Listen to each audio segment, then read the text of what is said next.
ምንትዋብ ታሪካዊ ልቦለድ ደራሲ ሕይወት ተፈራ ተራኪዎች መሰረት አሰፋና ጅላሉ አወል ምንትዋብ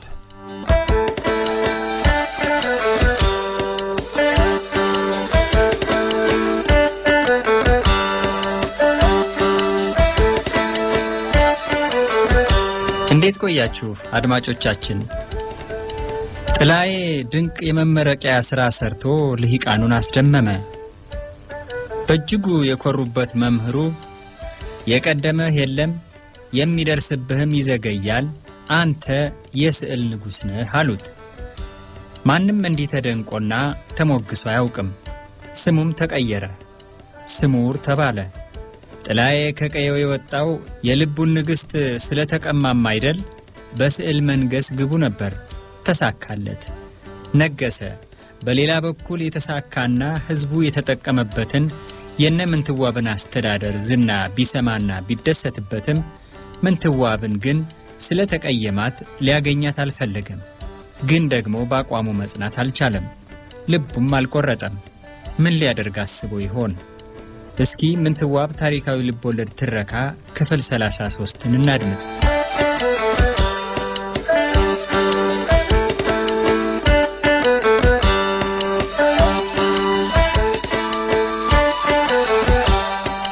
ስዕል ዳግመኛ የመላክ ፍላጎቱ ሲበረታበት አንድ ቀን እንጨት ላይ ብራና ወጥሮ መሳል ጀመረ። ማርያም ኢየሱስን አቅፋ፣ ምንትዋብ ነጠላ ተከናንባ፣ ማርያም እግር ስር ተንበርክካ አንገቷን ዝቅ አድርጋ ስትጸልይ ሳለ። ስዕሉን ወደደው። ሊልክላት ወስኖ በአንድ በኩል የሚወስድለት ባለማግኘቱ፣ በሌላ በኩል መላኩ ድፍረት የሚሆንበት ስለመሰለው ደብቆ አስቀመጠው።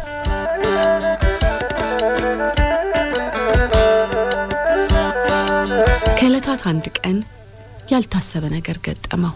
መጋቤ ስነ ጊዮርጊስ ጉዳይ ገጥሟቸው ጎንደር ተመልሰው እንደሚሄዱ ነገሩት። እንግዲያማ እነማይ አንድ የእቴጌ ዘመድ የሆነ ለእቴጌ ገጸ በረከት አዘጋጅቼ እኔን ቤተ መንግሥት የሚያደርሰኝ የለም፣ እንዳው ይዞልኝ መሄድ ሰው ባገኝ እያለ ይቆጫል። በቅርቡ ወደ ሸዋ ሄዷል ሲሉ ሰምቻለሁ። ምሽቱ ስላለች ሰው ልክ የገጸ በረከቱን ባስመጣና እንደምንም ብለው ቢወስዱለት አላቸው። ታሆነልኝማ መንገዱኝ የተቀበልሁት ስሙር ነው ብሉም ችግር የለም። ከዚህ በፊትም አንድ መነኩሴ ልኮ አድርሰውለታል። ግና እንዴት እንዳደረሱለት አላውቅም። መቼም ዘመድ ብለው ከነገሯቸው እርሶን ባስገቡስ እንኳ እቃውን ይቀበሎታል አላቸው። በማግስቱ መጋቤ ተጠቅልሎ የተሰጣቸውን መልእክት ይዘው ጎንደር ዘለቁ።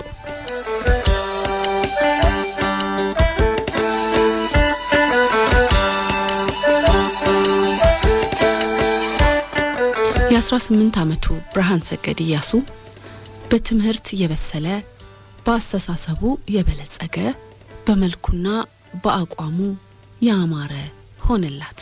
ምንትዋብ ፈረስ ላይ ተቀምጦ ነጭ ሻሹን ሽሩባው ላይ አስሮ፣ በወርቅ ያጌጠ ካባውን ደርቦ፣ የወርቅ በትረ መንግስቱን ጨብጦ፣ ቀይ ድባብ ተይዞለት ባልደራስ አጅቦት ከግቢ ሲወጣ ሕዝቡ አቤት አበቃቀሉ፣ አቤት የፊቱ አወራረድ እያለ አደነቀው፣ ወደደው፣ አከበረው፣ ሰገደለት። ቋረኛው ኢያሱ የሚል ቅጽል ስምም አወጣለት። አደን አፍቃሪው ኢያሱ እንደ በፊቱ ሰስና ድኩላን ሳይሆን ዝሆን፣ አውራሪስና ጎሽ እየገደለ መምጣት ጀመረ። ምንትዋብና እናቷ ግን ለአደን በወጣ ቁጥር ወገባቸውን በገመድ እየታጠቁ መሬት እየተኙ እየጾሙና እንቅልፍ እያጡ ይሰነብታሉ። ኢያሱ በድፍረቱና በጀግንነቱ ተወዳዳሪ አጣ። ስለ ሀገር ጉዳይም መከታተል፣ ውሳኔ መስጠትና እርምጃ መውሰድ ያዘ። ከእናቱ መዳፍ ስር ወጥቶ የራሱ ሰው ሆነ። አክሱም ጽዮን ሄደ። የእናቱን የትውልድ ቦታ ለማየትም ቋራ ደርሶ መጣ። አንድ ጊዜ የግዛት ማስፋፋት ፍላጎቱ አድጎ ሰቆጣ ሄዶ ተሸንፎ ቢመጣ በቁጭት ወኔውን ሞልቶ ሱዳን ጠረፍ ሄደ። የገጠመውን ጦር አሸንፎ በሰላም ተመለሰ። በሰላም ይመለስ እንጂ ከእናቱ ጋር አተካራና ቅያሜ ውስጥ ገባ። በግራዝማች ኢያሱና በእናቱ መሃል ያለው የፍቅር ግንኙነት ይከነክነው ገባ። ምንትዋብም ወለተ እስራኤል ያለቻትን ሶስተኛ ልጇን ከወለደች ቆይታለች። ኢያሱ እናቱ ላይ ቅሬታና ምሬት አደረበት። ምንም እንኳን እናቱን ቢያከብርና ቢፈራ ከግራዝማች ኢያሱ ጋር ያላትን ግንኙነት ችላ የማይለው ጉዳይ ሆነበት።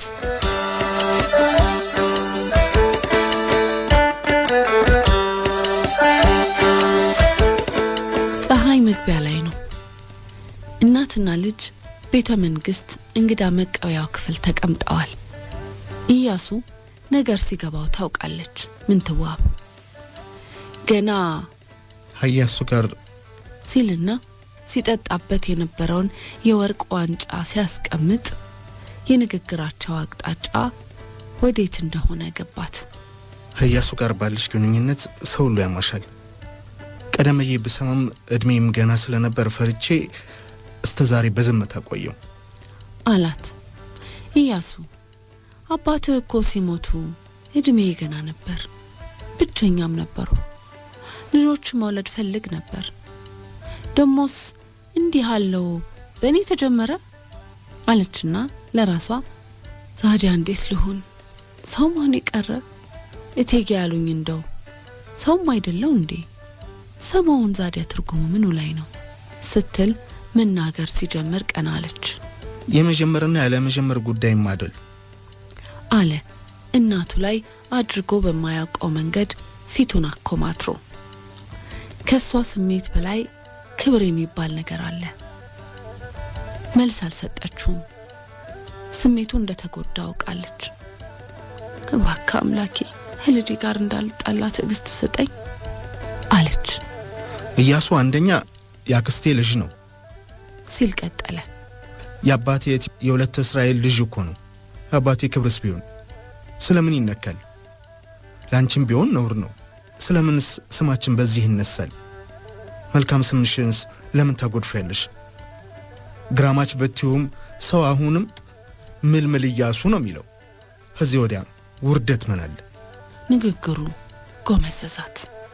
ከንፈሯን በጥርሷ ነከስ አድርጋ በግራ አመልካች ጣቷ መታ መታ አደረገችው። ቁጣ ሰውነቷ ውስጥ ሲቀሰቀስ ተሰማት። ተው እንጂ ኢያሱ፣ እኔን እናትህን እንደዚህ አትናገር። መወድህ እናትህ እንጂ ሌላ ነኝ? ሰው ያማሻል እኮ። ግንባሩ ኩምትር ብሏል። አምተው ወቅቷቸዋል። ኢያሱ ከግራማሽ ጋር ተዋደናል እኮ። እህቶች የማን ይመስሉሃል? እኔ የአባትህ ስም ለማጉደፍ ሳይሆን ብቸኝነት ስላጠቃኝ ነው። ተረዳኝ እንጂ። ከዛ ወዲህ ውርደት ምን አለ የሚሉት ቃላቱ ረበሿት። ትክ ብላ አየችው። ፊቱ ላይ ቅያሜ አየች። ዛዲያ እድሜን እንዲሁ ላሳልፍ ኖሯል እንዴ አለች። ለሱ የክብር ጉዳይ እንደሆነ አላጣችውም። እንኳንስ የባሏን የእህት ልጅ ባሏ የሞተባት ንግስት ጨርሶ ሌላ ማግባት እንደሌለባት ታውቃለች።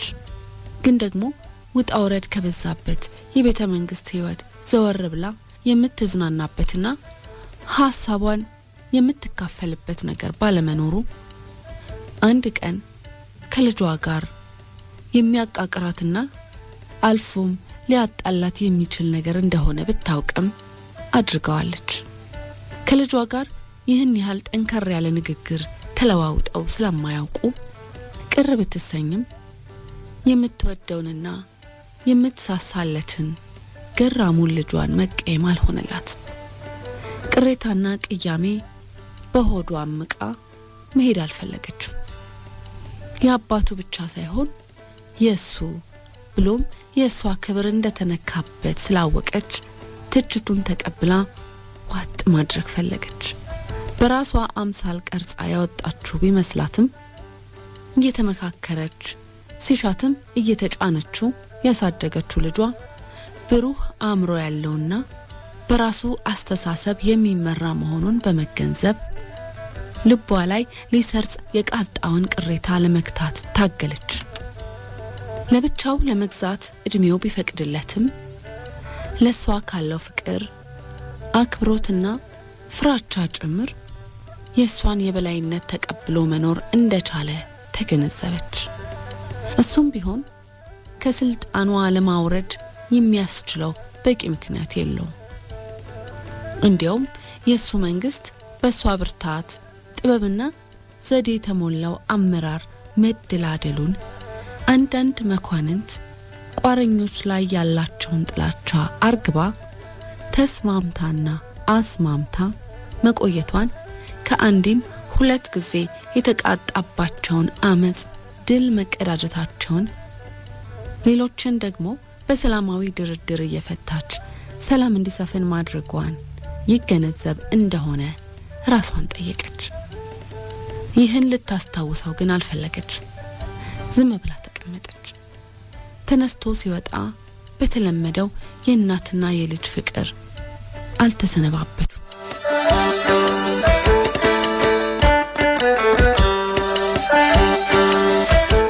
ከሄደ በኋላ የተነጋገሩትን ሁሉ በጭንቅላቷ ከለሰችው። እኔስ በሆን በነገሩ ሳልጨነቅ ቀርቼ ነው፣ አልሆንልኝ ብሎ ነው እንጂ ብቸኝነት አጥቅቶኝ ነው ኢያሱ ጋር እዚህ ሁሉ ውስጥ የገባሁት። እሱም ቢሆን እና አስቴርን የመሳሰሉ ልጆች ሰጥቶኛል። እንግዲህ ምን አረጋለሁ? የአብራኬ ክፋይ እንዲህ ሲለኝ መስማት ለኔ ደግም አይደል። መቼስ የክብር ጉዳይ ሆኖበት ነው። በዚያ አልቀየመው፣ እነሱ እንዳይጣሉብኝ እንጂ ለግራዝማች ኢያሱ ነግረዋለሁ እያለች አሰላሰለች። ግራዝማች ኢያሱ ብርሃን ሰገድ ኢያሱ ተለውጦብኛል ማለት ሲጀምር እንዳይጣላባት ሰጋች። በሐሳብ ባከነች። እየቆየም በሁለቱ መሃል ነገሮች እየከረሩ ግንኙነታቸው ወደ ጸብ መቀየሩ እንቅልፍ አሳጣት። አስታራቂ ሽማግሌዎች ላከች። ይህ ሳይሆንላት በመጋቤ ስነ ጊዮርጊስ አማካኝነት ሁለተኛው የጥላይ ስዕል መጣላት። የስዕሉ ውበትና የያዘው ጥልቅ ሐሳብ ቢያስደስታትም ሁለቱም ስዕሎች ከአንድ ስሙር ከሚባል ሰው መምጣታቸውን በስራው አረጋገጠች። ለወራት ተረበሸች። እነዚህን ስዕሎች የሚልከው ሰው ምን አስበው እንደሆነ ለማወቅ ቸገራት። ይህ ሰው ስለምን ማንነታቸውን እንኳን በማይታወቅ ሰዎች ይልካል? ይህ ከበጎ ሐሳብ የመጣ ነው ወይስ እኔን ሰላም ለመንሳት የሚደረግ? እኔ ለራሴ የልጄ ጋር ችግር ውስጥ በገባሁበት ጊዜ ስለምን እንደዚህ ያለ ነገር ይገጥመኛል? አንቺ የምወድሽ ቁስቋም፣ የዚህን ሰው ማንነት አንቺው ግለጭልኝ እያለች ማርያምን ተለማመነች።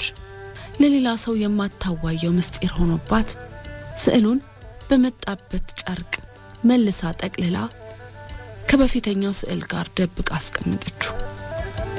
የዚህን ግራ የሚያጋባ ነገር ግን ከልጇ ጋር ሽማግሌዎች ባደረጉት መማፀን እርቅ በመውረዱና ዳግማዊ ኢያሱና ግራዝማች ኢያሱም በመታረቃቸው ችላ አለችው።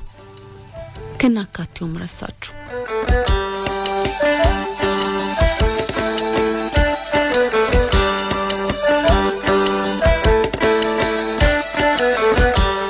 ዳግማዊ ኢያሱም ከእርቁ በኋላ የሀገር ጉዳይ ላይ ማተኮሩን ያዘ። ሽፍታ የጎንደርን ሕዝብ ሆነ ከስናር የሚመጣውን ሲራራ ነጋዴ እየዘረፈ ቢያስቸግር እንደ ቀደምት ነገስታት ቅሚያ ላይ የተሰማሩትን ለመቅጣት የሰላም ዘበኞች አቋቋመ። የሰላም ዘበኞቹ ሽፍታና ቀማኛን አጥፍተው ነጋዴው ያለ ስጋት የንግድ መስመሩን ተከትሎ ንግዱን እንዲያቀላጥፍ አደረገ። ጎንደርም ዘና ብላ እንድትተኛ አስቻላት።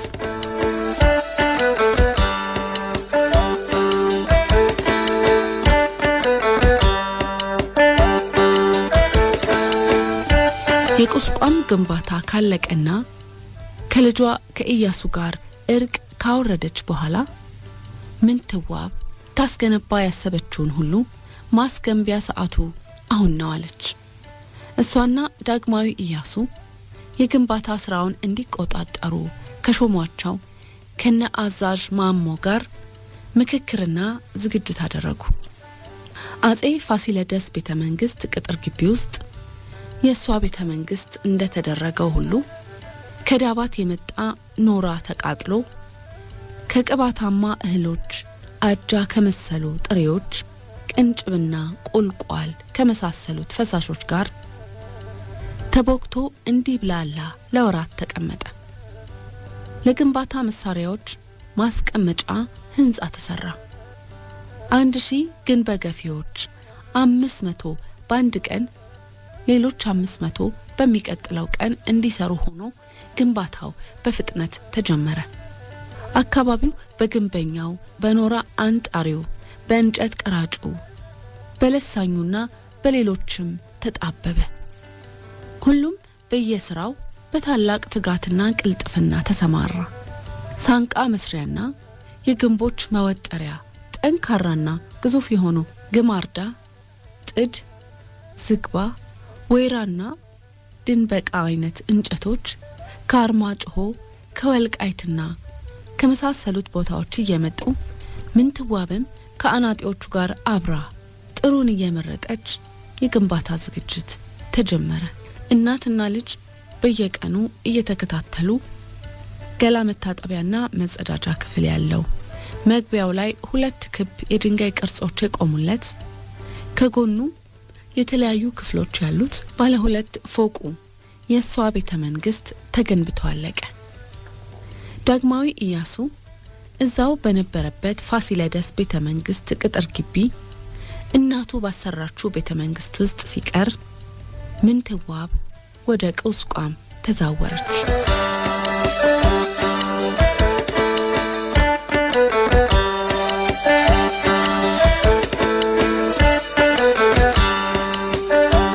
ከቤተ መንግስቷ ትይዩ የጥሞና ቦታና የሴትነት ግዴታዋ ላይ በምትሆንባቸው ቀናት የምትጠቀምበት ፎቅና ምድር ያለው ክቡ ጸሎት ቤቷም ተሰራ።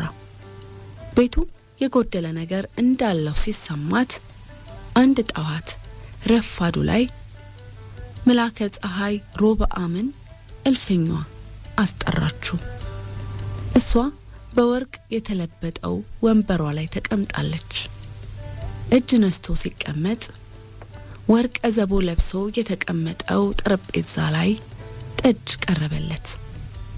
መላከ ፀሐይ የፈለኩት እንዳው ለዚህ ለጸሎት ቤቴ ስዕሎች ስለሚያስፈልጉ ሰዓሊ ፈልጌ ነው። ሮብዓም ዝናው ጎንደር ድረስ የተጓዘውን ስሙርን አሰበ። ደብረ ወርቅ ማርያም የስዕል ንጉሥ አለ፣ ማንም አይደርስበትም አሉ። ሊቀጠበብትነት ኋላ መሐላቅነት ማረግ እንዳገኘ ሰምቻለሁ አላት። ዛዲያማ ስለምን አናስጠራው? ስሙስ ማን ይባላል? ስሙር ይሉታል፣ የስዕል ንጉሥም ይሉታል። በአስቸኳይ እንዲመጣ ግን ሰው ልካለሁ። እኔም ይህን ስሙር የሚባል ስም ሰምቻለሁ እንዲያው ሰዎች አፍ ላይ። ጥሩ ባለሙያ ባይሆን እንዲህ ስሙ ባልገነነ ነበር። ከተገኘ እሱ ቢመጣ ደህና ነበር አለች ምንትዋብ ስለተላከላት አሳሳቢ ስዕል ትንፍሽ ሳትል። ቀጠል አድርጋም ያው እንደ ሌሎቹ ማደሪያው የሚሆን በቂ ድርጎ ይሰጠዋል። መላከ ፀሐይ፣ እኔ መቼም ልክ እንደ ቅኔ ለስዕል ይህ ነው የማይባል ፍቅር አለኝ። ያሉትን ሰዓሊ ተሎ አስመጡልኝ አለችው። እቴጌ ለስዕል ያሉትን ፍቅር አውቃለሁ አላትና እጅ ነስቶ ወጣ። ጥላዬና ወለተ ጊዮርጊስ የሚገናኙበት ጊዜ ደረሰ እንዴ? ወይም ምንትዋብና ስሙር? ቀጣዩን ክፍል በጉጉት እንጠብቃለን። ምንትዋብ ታሪካዊ ልቦለድ ትረካ ክፍል 34 ይቀጥላል። ስለነበረን ቆይታ ከልብ እናመሰግናለን።